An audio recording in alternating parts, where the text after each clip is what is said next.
Assalamualaikum teman-teman semua, kembali lagi dengan admin di channel Dersi Kisah. Semoga kita semua selalu diberikan kesehatan oleh Tuhan Yang Maha Esa dan dihindarkan oleh virus COVID-19 yang sedang melanda dunia ini. Pada kesempatan ini, admin akan membawakan alur film War the Arrow yang dirilis tahun 2011. Sebelum admin lanjutkan, admin ingatkan bahwa video ini adalah full spoiler. Jadi bagi kamu yang ingin melihat full filmnya, silakan cari di situs-situs film terpercaya kesayangan Anda terutama. Tapi jangan situs tit karena itu dosa. Oke, langsung saja pada videonya.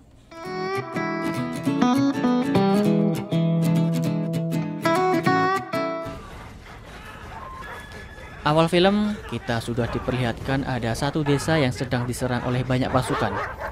Diketahui pasukan penyerang tersebut adalah tentara Manchu dari dinasti Qing. Warga itu pun berlari untuk menyelamatkan diri.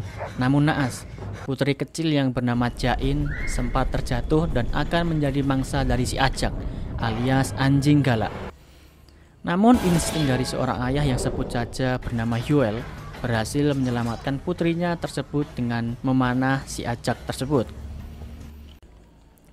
Demi keselamatan kedua anaknya, yaitu Namyi dan Jain, sang ayah rela mengorbankan nyawanya untuk menghalang para pasukan dan memberi waktu bagi kedua anaknya untuk pergi.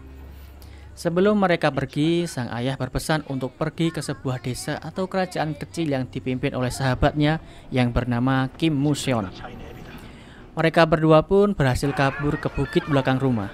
Namun kedua anak itu melihat para prajuritnya dibunuh.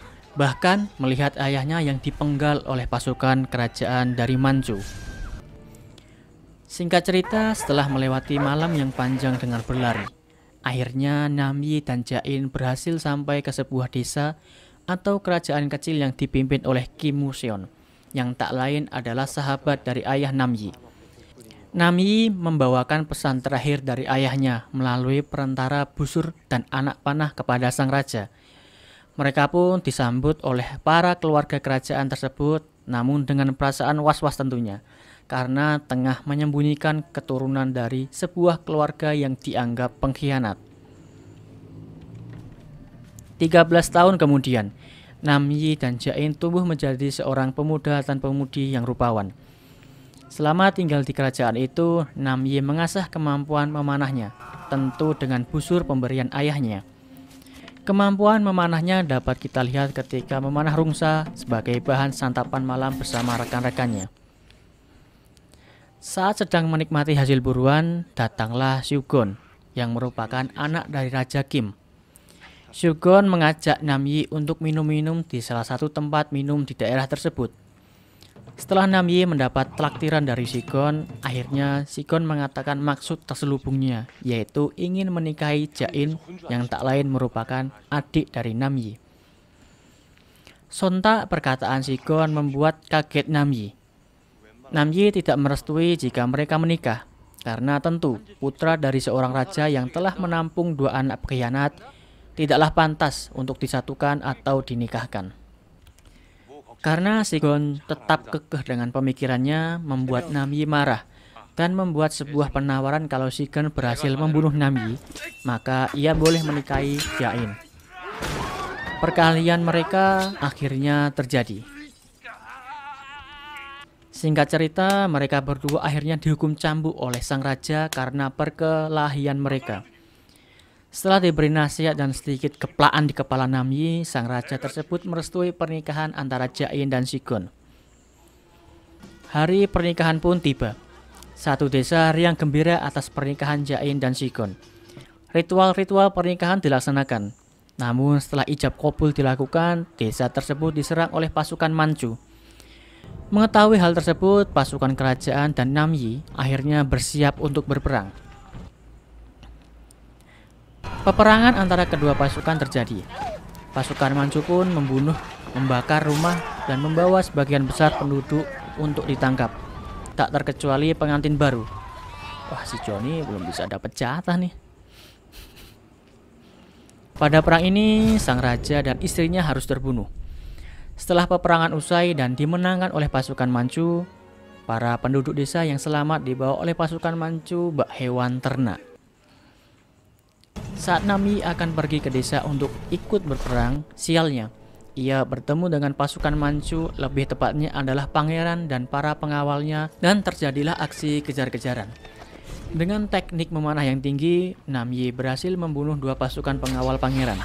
Namun naasnya, Namyi juga terpanah oleh Jusinta yang merupakan jenderal perang pasukan Manchu dan akhirnya jatuh ke jurang. Karena Namyi lakon di film ini ya nggak mungkin dong Namyi mati gitu aja. Ternyata Namyi tidak benar-benar jatuh ke jurang, namun tersangkut pada pohon. Setelah sadar, ia kemudian pergi ke desanya dan berusaha mencari adiknya. Namun yang ia temukan hanyalah sepatu sebelah yang ia berikan kepada adiknya sebagai hadiah pernikahan. Para penduduk desa yang selamat kemudian dibawa pasukan Manchu sebagai tawanan ke arah utara. Dalam perjalanan, banyak penduduk desa yang tewas akibat kelelahan. Tak mau larut dalam kesedihan, Namyi bangkit, kemudian membunuh 3 tentara Manchu yang sedang lewat mau kirim paket. Sebelum meninggoy, pasukan Manchu berkata bahwa para tawanan dibawa ke arah utara dan Namyi bergegas ke arah utara.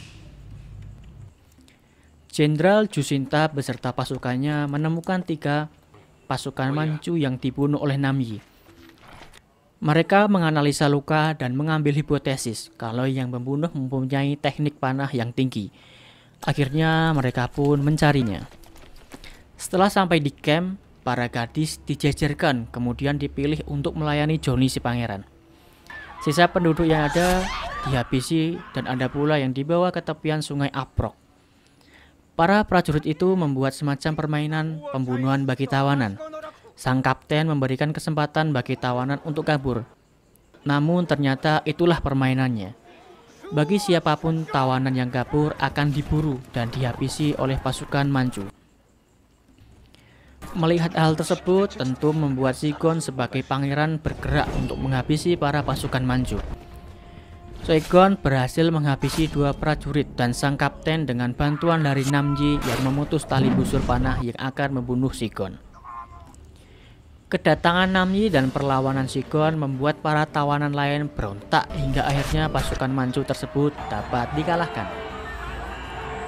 Namyi, Saigon dan beberapa orang lain pergi untuk menyelamatkan Jain yang sedang menjadi tawanan untuk memenuhi nafsu bejat pangeran Manchu. HIV cuk. Tiba giliran Jain, namun ia tetap kekeh mempertahankan segelnya. Bahkan ia sempat melukai salah satu pengawal pangeran. Jenderal Jusinta beserta para pasukan elit tiba di tepian sungai dan menganalisa situasi dan mulai melakukan pengejaran. Sedangkan Namyi dan yang lainnya telah sampai di camp tempat Jain dan yang lain ditawar untuk memulai perang gerilya. Malam pun tiba. Jain sedang makan sate di ruang pangeran. Dan dengan penusuk satenya ia berniat membunuh pangeran.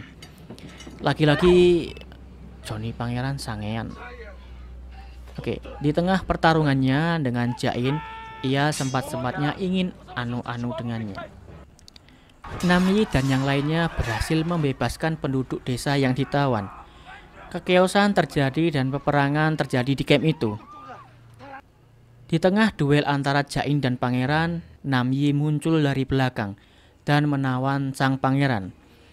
Jain kemudian pergi bersama Saigon untuk menyelamatkan diri, sedangkan Namyi sedikit menyiksa pangeran untuk mengalihkan perhatian pasukan. Dan pada akhirnya pangeran dibakar dan Namyi berhasil kabur. Namyi berhasil melompati sungai, yang mana itu diikuti oleh Jusinta CS. Karena menggunakan skill 3 Mia, Namyi berhasil meloloskan diri untuk sementara waktu dan mengatur siasat lagi. Namyi sempat terkena anak panah dari Jusinta, sehingga membuatnya hampir tertangkap. Hampir terpojok, Namyi kemudian berteriak dengan tujuan memanggil harimau. Benar saja, saat sudah benar-benar terpojok dan tinggal di end saja, harimau pun datang dan membunuh beberapa anak buah Jusinta. Namun pada akhirnya kucing iritel ini pun mati. Namyi kemudian mempersiapkan anak panahnya untuk membunuh sisa pasukan yang tinggal 4 orang saja. Dan gerilya pun dimulai. Pertama adalah Namyi memanahkan kaki pasukan paling belakang untuk menarik perhatian pasukan yang lainnya dengan rintihannya. Setelah terpancing, Namyi melakukan serangan kedua. Pada serangan ini, ia menggunakan anak panah 8 pound untuk membuat dua pasukan mati sekaligus tertembus anak panah itu. Karena ultinya yang sudah nggak cooldown, serangan ketiga Namyi dengan melengkung mengarah ke Jenderal Jusinta. Namun dengan sekatan, si prajurit bisu menjadi tank untuk menyelamatkan Jenderal Jusinta. Jenderal Jusinta yang penuh amarah dan pasifnya yang telah aktif kembali memburu Namyi. Saat Namyi ingin memeluk sang adik, Jenderal Jusinta telah membidiknya dari jauh. Mengetahui hal tersebut, Jain berusaha menyelamatkan kakaknya dengan memanah kuda sehingga sang kakak terjatuh dan selamat. Duel sengit terjadi antara Namyi dan Jusinta. Jenderal Jusinta memanah menembus tubuh Jain dan mengenai Namyi. Karena sang adik mau dipenggal oleh Jusinta, item Rose Gold Meteor Namyi aktif sehingga mendapatkan sel tambahan dan akhirnya dapat membunuh Jenderal Jusinta. Namun sayang, Namyi mati di pangkuan sang adik dan film pun tamat. Sekian video alur film pada kali ini. Udah azan. Gue buka dulu ya. Dadah.